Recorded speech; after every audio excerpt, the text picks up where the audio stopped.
Bugün Londra'nın kuzeyinde yer alan Cambridge'e götürüyorum seni. King's Cross istasyonundayız şimdi ve buradan yolculuğumuz yaklaşık 1 saat sürecek. Dönüş trenimi saat 4'e aldım. Yaklaşık 6 saatimiz olacak. Şehirde mutlaka görülmesi gereken yerleri gezeceğiz. Kolejleri ziyaret edeceğiz. Nehirde meşhur punting turu yapacağız. Şehir manzarasını en iyi göreceğimiz yere tırmanacağız. Newton'un yer çekimini keşfettiği o meşhur elma ağacını göreceğiz ve zamanı yiyen saate bakacağız. Oldukça ilginç bir gün bizi bekliyor. Bu arada benimle ilk defa tanışıyorsan ben Bahar ve bu kanalda seyahat, kültür ve hayata dair şeyleri Londra'dan bildiriyorum. Londra'dan Cambridge'e trenle gitmek çok uygun. Gidiş dönüş biletim için 20 pound ödedim. Detayları açıklamalarda bulabilirsin. Cambridge, şehrin ortasından geçen Cam Nehri'nden adını alıyor. Köklü bir tarihe sahip olan bu şehir, İngiltere'nin önde gelen üniversite şehirlerinden biri aynı zamanda. 1209 yılında Oxford Üniversitesi'nin gidişatından pek de hoşnut olmayan akademisyenlerin bir araya gelerek kurduğu Cambridge Üniversitesi, dünyanın en eski üniversitelerinden biri. 31 koleje sahip üniversite, Oxford Üniversitesi gibi şehre yayılmış durumda. Bu iki üniversite ve haliyle iki şehir birbiriyle sürekli rekabet halinde. Cambridge'i izledikten sonra Oxford videomu da izleyip favori şehrinin hangisi olduğuna karar verebilirsin. Hatta yorumlara yazarsan biz de öğrenmiş oluruz. Cambridge turumuzda zamana karşı yarışacağız malum. Çünkü kısıtlı bir vaktimiz var. O yüzden ilk durağım geçen zamanın geri gelmeyeceğini anlatan Corpus Clock olsun dedim. Burada zamanı yiyen bir çekirge göreceğiz. Saatin alt kısmında Latince, dünya ve dünyevi istekler gelip geçicidir yazılı. Çok net, çok basit ve çok doğru bir ifade değil mi?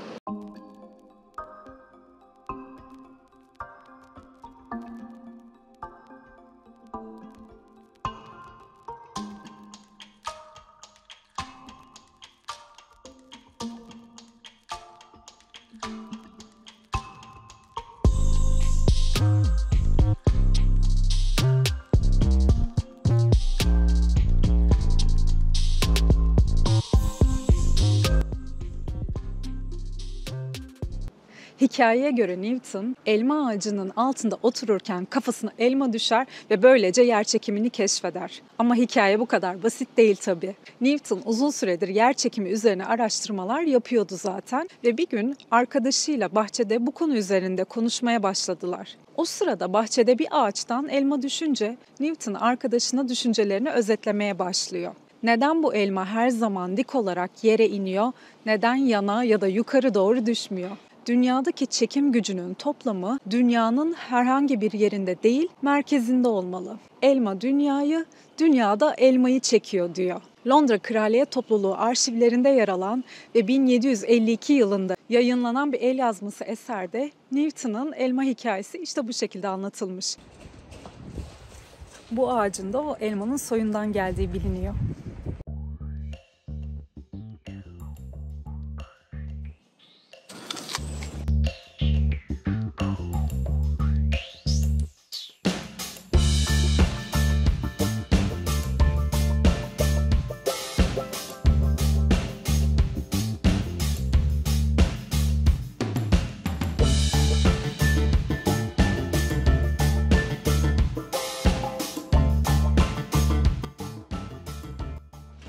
Bu kilise Cambridge Üniversitesi'nin bir kilisesi. Lisansüstü öğrencileri kilisenin 10 mil yakınında ve lisans öğrencileri ise 3 mil içinde yaşamalıymış.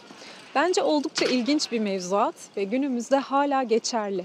Kilise kulesinin 123 basamağını tırmanıp Cambridge'e tepeden bakacağız şimdi.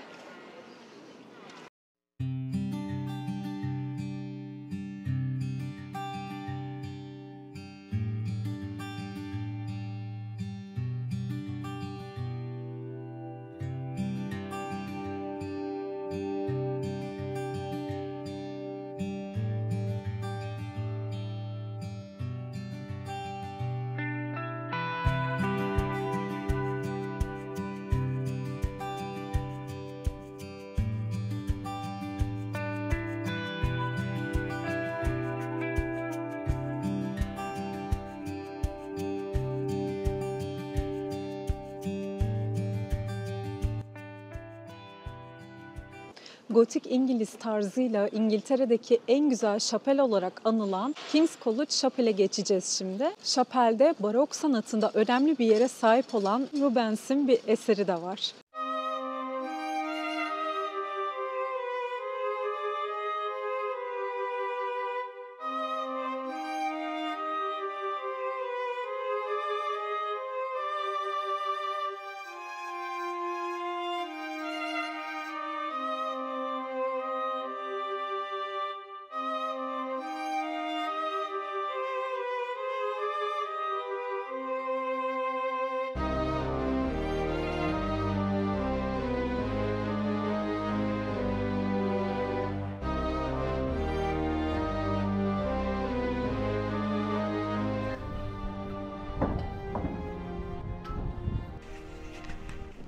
Kem Nehri'nde panting turu yapmak çok meşhur.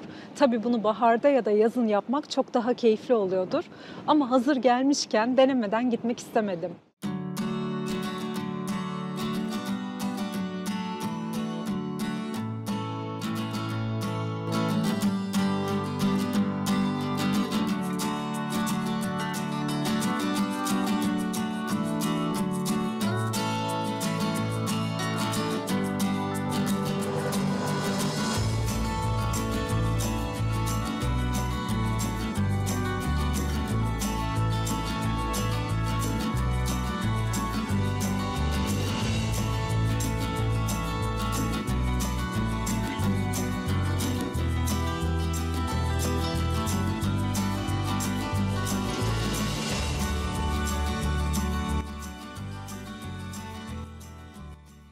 Nehir kıyısında fish and chips yiyip bir şeyler içmek istersen Anchor adlı pub'a gelmeni tavsiye ederim.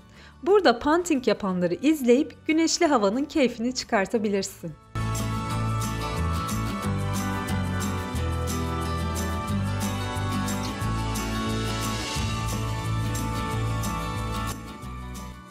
Cambridge Üniversitesi'ne bağlı olan bir diğer kolej Queen's College'ın içine girdim. Çünkü bu kolejin iki binası ünlü matematik köprüsü tarafından birbirine bağlanıyor. Koleje giriş için 5 pound ödemek gerekiyor.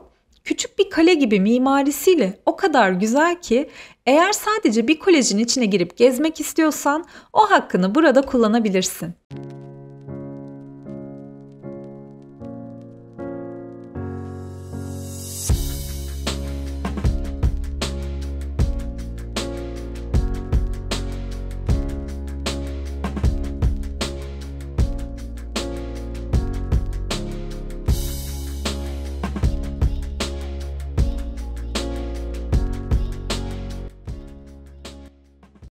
Matematik köprüsü Cambridge'in simgelerinden biri ve 1700'lü yıllarda tasarlanmış.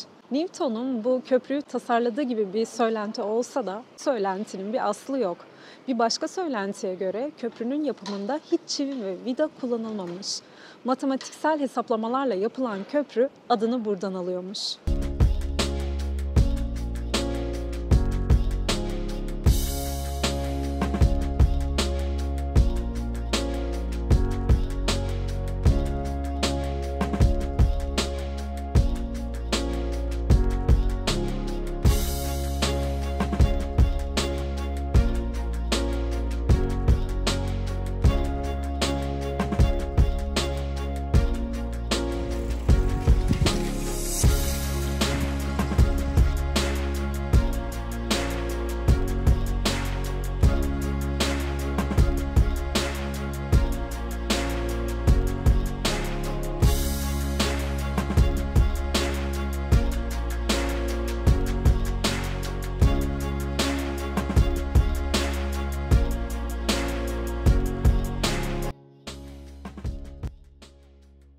Cambridge çok sevdiğim şehirlerden biri. Buraya bir arkadaşım Türkiye'den gelmiş de günübirlik bir geziye çıkarmışım gibi sana göstermeye çalıştım. Umarım senin için de keyifli olmuştur. Videomu beğendiysen beğen butonuna basmayı ve kanalıma abone olmayı unutma. Cheers!